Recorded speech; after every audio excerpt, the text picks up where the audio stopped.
Hello guys, welcome to Dikshit tutorials, India's learning platform. तो guys, जो मैं इतने दिन से वीडियो अपलोड नहीं कर पा रहा था, उसका एक रीज़न है, क्योंकि मेरी हो गई थी तबीयत खराब। ठीक है, अभी भी मेरी ऐसी एनर्जी नहीं है कि मैं क्लास ले पाऊँ। फिर भी मैं आपके लिए, क्योंकि मैंने आपसे कमिटमेंट किया, उस कमिटमेंट को पूरा करने के लिए मेरे में अंदर इतनी एनर्जी नहीं है, लेकिन फिर भी मैं एक एनर्जी के साथ आपको ऐसा महसूस ही नहीं होने दूंगा कि मेरे में एनर्जी नहीं है। क्या मैं, ठीक है, एक नई ऊर्जा के साथ आपके साथ क्लास को पूरी लूंगा। जैसे हमने पिछले सेशंस में हमने लिया था, हमने पढ़ा था साइमन कमीशन का कैसे विरोध किया गया था, नेहरू रिपोर्ट के बारे में देखा हमने। ठीक है, आज हम देखेंगे सबने अवज्ञा आंदोलन। कौन सा, आज मैं ज्यादा लिख नहीं पाऊंगा गाइस, ठीक है, फिर भी मैं कोशिश करूंगा कि मेन पॉइंटों को लिख दूं। अगर शरीर साथ देगा तो मैं जरूर करूंगा। ठीक है, जब तक शरीर साथ देगा तब तक मैं क्लास लेता रहूंगा आपके साथ। ठीक है, तो सवर्ण अवज्ञा आंदोलन, यहां लिख देता हूं सवर्ण अवज्ञा आंदोलन। देखिए, इसके मैं पहले आपको एक पृष्ठभूमि तैयार बता देता हूं कि एक दिल्ली घोषणा होती है 2 नवंबर 1929 को। 2 नवंबर 1929 को 2 नवंबर 1929 को कुछ प्रमुख नेताओं का सम्मेलन आयोजित किया जाता है। ठीक है, और एक घोषणा पत्र जारी किया जाता है। उस घोषणा पत्र को बोलते हैं दिल्ली घोषणा पत्र। दिल्ली घोषणा, क्या बोलते हैं? दिल्ली घोषणा पत्र। ये क्या बोलता है? प्रमुख नेताओं का बैठक आयोजित की जाती है, प्रमुख नेताओं द्वारा जारी पत्र।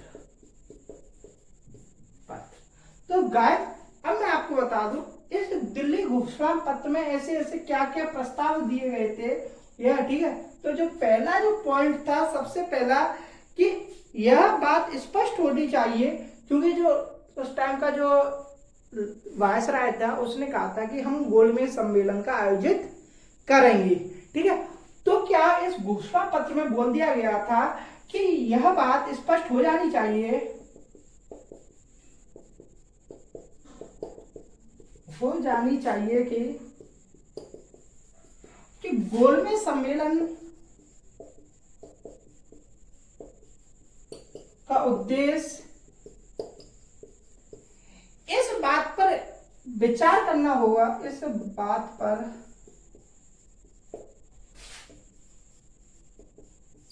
विचार करना नहीं होगा कि किस समय डोमिनियन स्टेट दिया जाएगा, किस समय डोमिनियन स्टेट दिया जाएगा, स्टेट दिया जाएगा। ठीक है, किस समय डोमिनियन स्टेट दिया जाएगा, इस पर हम क्या विचार विमर्श नहीं करेंगे। अगर इस पर विचार विमर्श नहीं करेंगे तो फिर विचार विमर्श किस पे करेंगे? तो इन्होंने बोल दिया गया था कि हम इस बैठक में क्या करेंगे कि डोमिनियन स्टेट किस समय दिया जाएगा, इस पर चर्चा ना करते हुए हम इस पर चर्चा करेंगे कि इसको लागू कैसे किया जाएगा।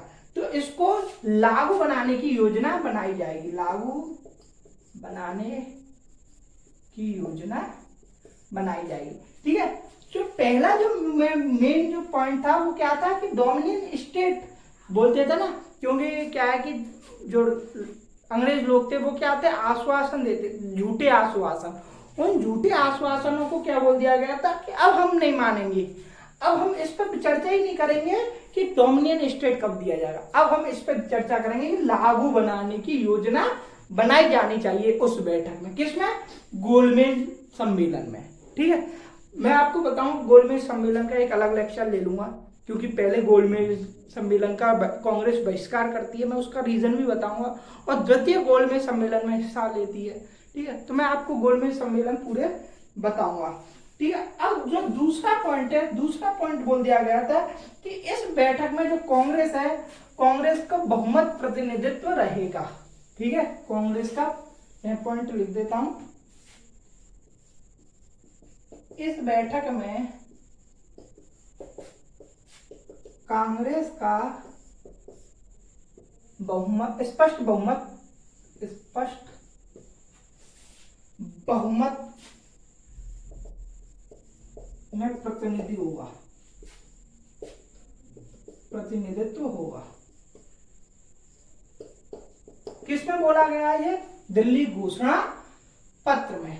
जो तीसरा जो पॉइंट था कि राजनीतिक अपराधियों को क्षमादान दिया जाए। राजनीतिक, ठीक है, राजनीतिक अपराधियों को क्षमादान दिया जाए, दान दिया जाए। किसमें बोला जा रहा है? ये घोषणा पत्र में दिया जाता है। एवं एक क्या किया जाए? सहमति की एक सामान्य नीति तय की जाए। सहमति की एक सामान्य नीति तय की जाए। नीति तय की जाए। कौन बोल रहा है ये सब? कहाँ बोले जा रहा है? प्रमुख नेता ने जो प्रस्ताव दिया था दिल्ली घोषणा पत्र, उसमें ये सब पॉइंट दिए गए थे। ठीक है, तो क्या किया जाता है? ये 3 जो पॉइंट दिए थे, तो 23 दिसंबर 1929 को लॉर्ड इरविन, जो लॉर्ड नहीं बोलूंगा मैं, ठीक है, जो वायसराय था इरविन, लॉर्ड जो वायसराय था इरविन ने क्या किया? इन मांगों को अस्वीकार कर दिया। मतलब इसने स्पष्ट तौर पे बोल दिया कि नहीं। देखो, पहले क्या बोला गया था कि हम डोमिनियन स्टेट को लागू करने की योजना बनाई जानी चाहिए, तो उसने क्या कर दिया? उसने वो मना कर दी। ठीक है, इससे स्पष्ट हो गया कि डोमिनियन स्टेट बस बोलते थे, देना वो चाहते ही नहीं थे। ठीक है, अगर वो देना चाहते तो वो योजना पर काम करते, योजना पर बात करते, लेकिन उन्होंने उससे इनकार कर दिया। वहीं कांग्रेस का स्पष्ट बहुमत में प्रतिनिधित्व होगा, उनको ये बात भी हजम नहीं हो रही थी। ठीक है, वो चाहते थे कि कांग्रेस का स्पष्ट बहुमत में प्रतिनिधित्व ना रहे इस बैठक में। ठीक है, वही क्या बोला गया कि हम जो राजनीतिक अपराधियों को क्षमादान नहीं करेंगे। किसने बोला? Lord Irwin. लॉर्ड नहीं बोलूंगा, धोखे से बोल जाता है, वायसराय इरविन। ठीक है, राजनीतिक अपराधियों को क्षमादान नहीं किया जाएगा। एवं क्या बोल दिया गया कि सहमति की कोई सामान्य नीति तय नहीं की जाएगी। किसमें बोल दिया गया था? ये इरविन ने बोला था। तो अब मैं आपको बताऊं, अब जो मेन पॉइंट है, हमेशा जो मैं पॉइंट अब बता रहा हूं, वो पॉइंट हमेशा वनडे एग्जाम्स में जरूर आता है। आप यूनिवर्सिटी के एग्जाम्स जो OMR पर होते हैं, ठीक है, उनमें ये क्वेश्चन आएगा। वनडे एग्जाम्स में क्वेश्चन आएगा। कोई सा भी कॉम्पिटिटिव एग्जाम ले लीजिए, ये क्वेश्चन जरूर बनेगा। ये पॉइंट ध्यान रखिए कि दिसंबर 1929 में कांग्रेस का जो वार्षिक अधिवेशन होता है, वो कहाँ होता है? लाहौर में। ठीक है, वार्षिक अधिवेशन उस लाहौर में होता है। और उसमें क्या बोला? उसमें बोल दिया गया था कि पूर्ण स्वराज, पहले क्या बोलते थे? सिर्फ स्वराज, अब क्या? पूर्ण स्वराज।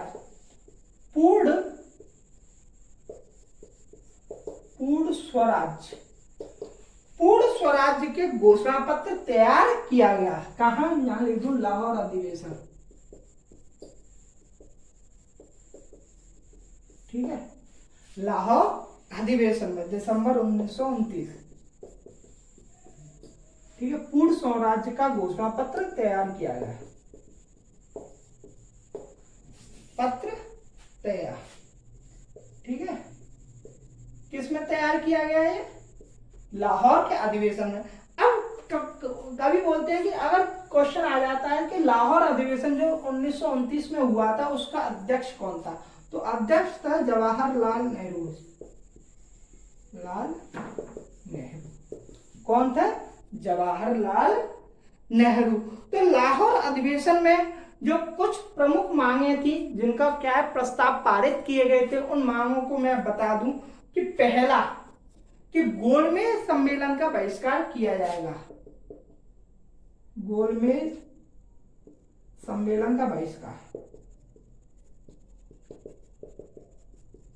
मैंने अभी आपको बताया था कि पहले गोलमेज सम्मेलन का बहिष्कार किया जाता है कांग्रेस द्वारा। तो जो बहिष्कार करने का जो प्रस्ताव पारित किया गया था, वो कहां से हुआ था? लाहौर अधिवेशन में। ठीक ठीक है। वहीं अगर मैं यहाँ दूसरा पॉइंट बता दूं कि पूर्ण स्वतंत्र स्वराज्य, यहाँ लिख दूं पूर्ण स्वराज्य को, पूर्ण स्वराज्य को क्या कर दिया गया था, अपना प्रमुख लक्ष्य बनाया गया, प्रमुख लक्ष्य बनाया।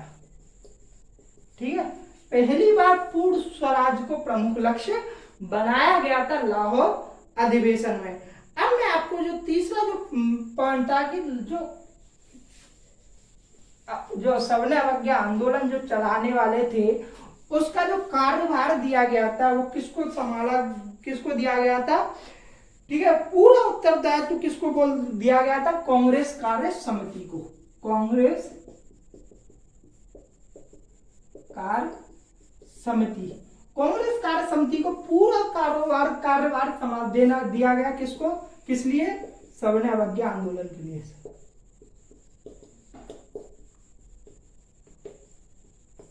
सविनय अवज्ञा आंदोलन के लिए। ठीक है, और क्या बोला गया कि जो नेक्स्ट पॉइंट था, जो काउंसिल के जो चुनाव होते थे उसमें बोला गया कि कोई भी कांग्रेस का सदस्य इसमें भाग नहीं लेगा, काउंसिल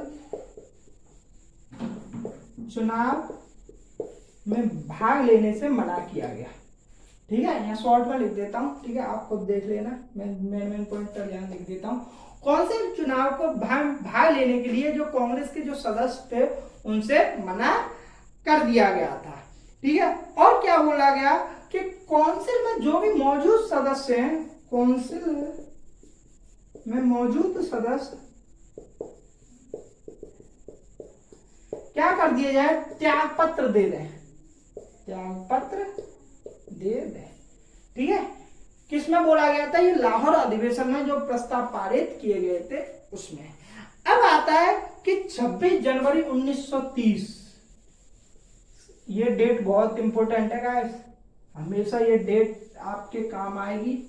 ठीक है, 26 जनवरी 1930, 26 जनवरी 1930, 26 जनवरी 1930 को क्या किया कि पूरे राष्ट्र में क्या बोला गया कि प्रथम स्वतंत्रता दिवस मनाएंगे, प्रथम स्वतंत्रता दिवस मनाएंगे। ठीक है, 26 जनवरी 1930 को क्या बनाया जाएगा, पूरे राष्ट्र में, कोई एक ऐसे इंडिविजुअल प्रांत की बात नहीं चल रही है, पूरे राष्ट्र में प्रथम स्वतंत्रता दिवस मनाएंगे। ठीक है, और इस दिन क्या हुआ, स्वतंत्रता की शपथ ली, स्वतंत्रता की शपथ, स्वतंत्रता की शपथ ली गई 26 जनवरी। आज के जो बोलते हैं 26 जनवरी को हम गणतंत्र दिवस मनाते हैं। ठीक है, ठीक है, तो 26 जनवरी को ही गणतंत्र दिवस क्यों मनाते हैं, ठीक है, तो इस वजह से मनाते हैं क्योंकि 26 जनवरी 1930 को हमने प्रथम स्वतंत्रता दिवस मनाया था। क्योंकि हम 15 अगस्त जब हम करते हैं ना, 15 अगस्त को हम क्या बोलते हैं, स्वतंत्रता दिवस मनाते हैं वर्तमान समय में, स्वतंत्रता दिवस। ठीक है, 26 जनवरी का भी एक अपना महत्व है क्योंकि इस टाइम हमने क्या 1930 में हमने प्रथम स्वतंत्रता दिवस मनाया था। इस उपलक्ष्य में क्या बोला कि जो हमारा जो संविधान का जो प्रारूप है ना, पूरा संविधान जो हमारा जो बनके तैयार हो गया था 26 नवंबर को हो गया था। ठीक है, अगर हम करना चाहते तो 26 नवंबर को हम गणतंत्र दिवस मना लेते, लेकिन हमने इस डेट को ना लेके हमने जो डेट ली है, आप कभी प्रस्तावना में पढ़ना 26 नवंबर है, लेकिन लागू कब हुआ, ठीक है, 26 जनवरी को। ठीक, क्यों किया 26 जनवरी, क्योंकि इस टाइम हमने क्या किया, प्रथम स्वतंत्रता दिवस मनाया था। ठीक है, तो ये बेहद ही जरूरी थी जो आपको बता दूं। वहीं अगर मैं आपको बता दूं कि 1929, ये तो 26 जनवरी 1930 की बात हो गई, अब मैं आपको 31 दिसंबर 1929 को बता दूं तब क्या हुआ था। तो पॉइंट था 31 दिसंबर 1929, रावी नदी के तट पर, यहां लिख देना, इंकलाब जिंदाबाद के नारों के साथ रावी नदी के तट पर तट पर जो झंडा है, ठीक है, जो स्वतंत्रता का जो प्रतीक है तिरंगा झंडा, उसको स्वतंत्रता प्रतीक तिरंगा झंडा फहराया गया। कभी कभी ये क्वेश्चन बन जाता है कि जो रावी नदी के तट पर स्वतंत्रता के प्रतीक तिरंगा झंडा फहराया गया कब? 31 दिसंबर 1929 को, ठीक है। 1930 26 जनवरी 1930 का जो मैंने जो प्रथम स्वतंत्रता दिवस जो बनाया गया था उसके बारे में भी मैंने आपको बता दिए। अब मैं आपको बता दूं इसके बाद क्या किया कि जो गांधी जी ने 11 मांगे रखी अपनी, कि अगर आप 11 मांगों को पूरी कर दोगे, ठीक है, तो हम सबने अवज्ञा आंदोलन को स्थगित कर देंगे। मतलब तभी तक शुरू नहीं हुआ था, ठीक है, कि उन्होंने उससे पहले क्या किया कि ये बोल दिया गया था, गांधी जी ने अपनी 11 मांगे रखी, ठीक है। यहाँ पॉइंट ले देता हूं, 11 गांधी जी की 11 सूत्रीय मांग है, ठीक है, 11 सूत्रीय मांग है। अब देखिए पहली जो मांग थी, ठीक है, देखो इन्होंने क्या किया, सभी के मुद्दों पर बात की, ठीक है। अब मैं सामान्य हित के मुद्दे की बता दूं, सामान्य हित के जो मुद्दे थे, हित के मुद्दे, ठीक है। पहला जो मांग थी, ठीक है, जो मांग थी कि सिविल सेवा तथा सेना के व्यय में 50% सिविल सेवा एवं सेना के व्यय में 50% की कटौती की जाए, ठीक है। जो दूसरा जो पॉइंट था कि जो नशीली वस्तुओं का पर जो विक्रय है उन पर पूर्ण रोक लगाई जाए, नशीली वस्तुओं के विक्रय पर पूर्ण रोक। देखिए जो अभी मैं आपको जो पॉइंट बता रहा हूं ना, वो सामान्य हित के जो मुद्दे हैं, ठीक है, उनकी बात है। जो तीसरा जो है, जो सीआईडी थी, सीआईडी विभाग पर सार्वजनिक नियंत्रण, सार्वजनिक नियंत्रण हो या उसे खत्म कर दिया जाए, खत्म कर दिया जाए, ठीक है। जो 11 सूत्रीय मांगों में जो तीसरी मांग थी वो ये थी। चौथी मांग में बता दूं, जो शस्त्र कानून के तहत, ठीक है, मैं यहाँ पॉइंट लिख ही देता हूं आपके लिए, शस्त्र कानून में परिवर्तन किया जाए, जो शस्त्र कानून में परिवर्तन किया जाए,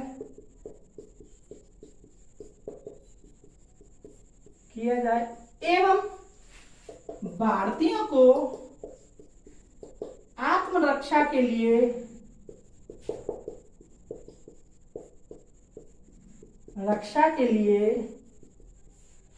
क्या किया जाए, लाइसेंस दिया जाए, ठीक है, हथियार रखने का लाइसेंस दिया जाए।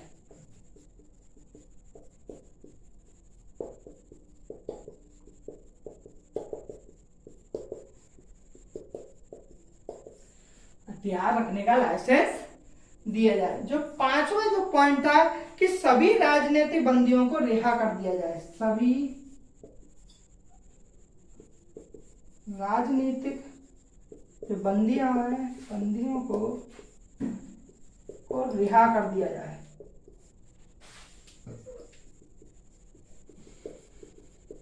ठीक है। जो छठवां पॉइंट था कि जो डाक आरक्षण बिल है उसको पास किया जाए, डाक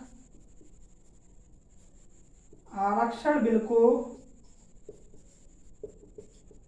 पास किया जाए। देखिए ये 6 पॉइंट थे, वो कौन से सामान्य हित के जो मुद्दे थे।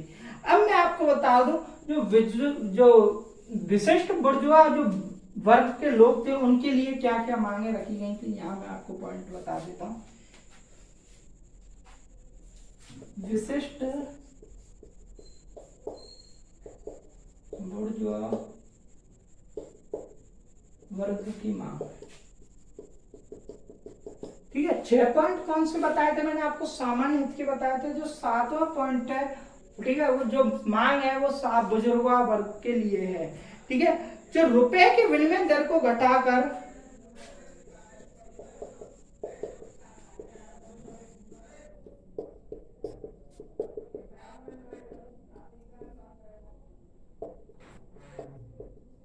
एक शिलिंग 4 पैसे किए जाए।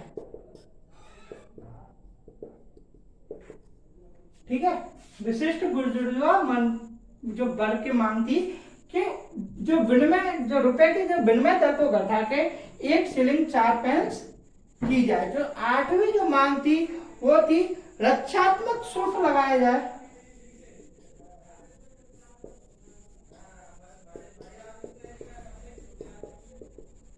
रक्षात्मक शुल्क लगाया जाए तथा विदेशी कपड़ों पर आयात नियंत्रण हो। एवं विदेशी कपड़ों पर आयात नियंत्रण किया जाए।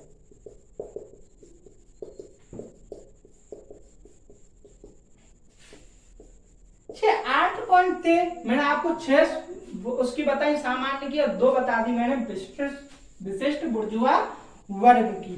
ठीक है, अब मैं किसानों की भी बात करूंगा। देखो, किसानों की भी बात करूंगा तो किसानों की जो मांगे थी उनको बता दूं। किसानों की मांग, जो 9वां पॉइंट था, जो 9वीं मांग थी कि लगान में 50% की कमी की जाए।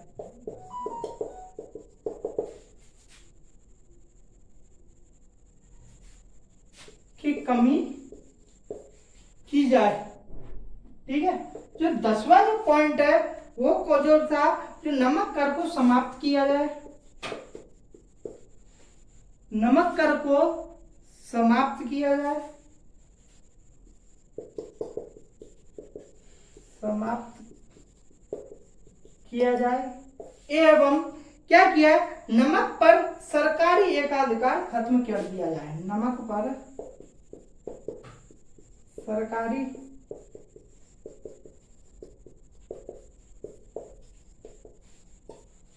खत्म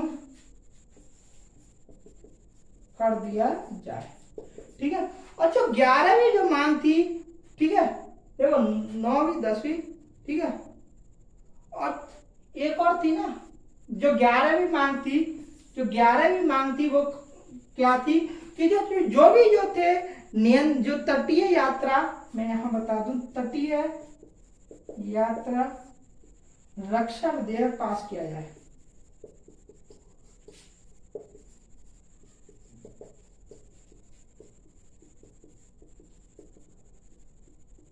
ठीक है, तटीय यात्रा रक्षा विधेयक पास किया जाए। और ये जो मांग थी वो किसकी थी? बुर्जुआ वर्ग की।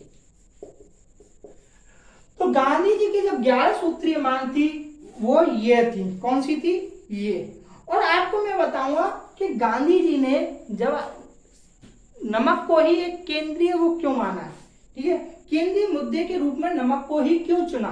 देखिए, जो गांधी जी जो चाहते थे वो बोलते थे कि पानी से अगर किसी चीज को अलग कर रहे हैं, जैसे बोलते हैं ना कि पानी से पृथक नमक जो है नाम की कोई चीज नहीं है। ठीक है, पानी से आप क्या कर रहे हो? पानी से उस नमक को अलग कर रहे हो। ठीक है, आप खुद नहीं कर रहे हो। ठीक है, आप क्या कर रहे हो? पानी, देखो पानी पर तो सभी का रहता है भाई, हक सभी का है। ठीक है, उस पानी में से ही आप नमक को क्या कर रहे हो? अलग कर रहे हो। ठीक है, जिस पर कर लगाकर सरकार करोड़ों लोगों को क्या कर रही है? भूखा मार रही है। ठीक है, असहाय एवं बीमार व्यक्ति को क्या कर रही है? और ज्यादा परेशान कर रही है। ठीक है, इसलिए यह अत्यंत अविवेकपूर्ण कार्य है। इसलिए जो केंद्रीय मुद्दा जो बनाया, वो क्यों केंद्रीय मुद्दा बनाया? इस वजह से बनाया क्योंकि आप क्या कर रहे हो? पानी से अलग कर रहे हो। किसको? नमक को।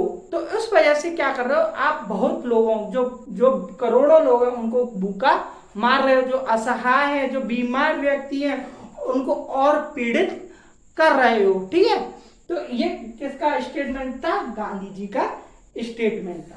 तो अब मैं आपको दांडी मार्च बताऊंगा, दांडी मार्च। ठीक है, इसलिए नमक को उन्होंने क्या किया? केंद्रीय मुद्दा बनाया। तो दांडी मार्च में आपको बता दूं,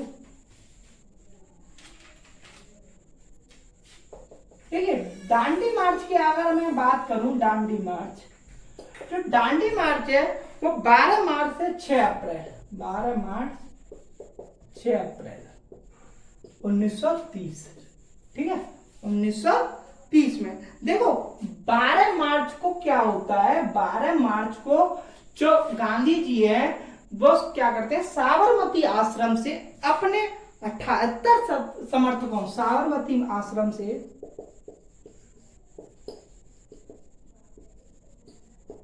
अपने 78 समर्थकों के साथ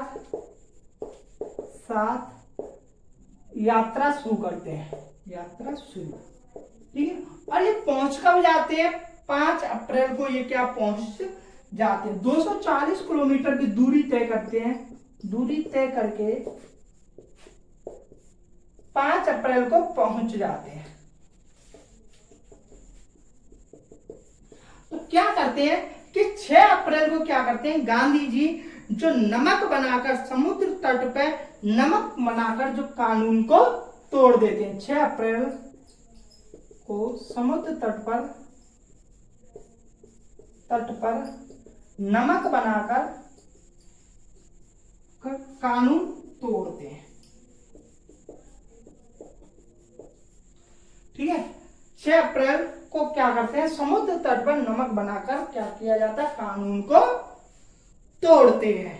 ठीक है, अब क्या होता है कि फिर क्या करता है, 9 अप्रैल को गांधी जी, यहां लिख देता हूं, 9 अप्रैल को गांधी जी एक दिशा निर्देश जारी करते हैं। ठीक है, यहां आपको लिख देता हूं, 9 अप्रैल को दिशा निर्देश जारी करते हैं।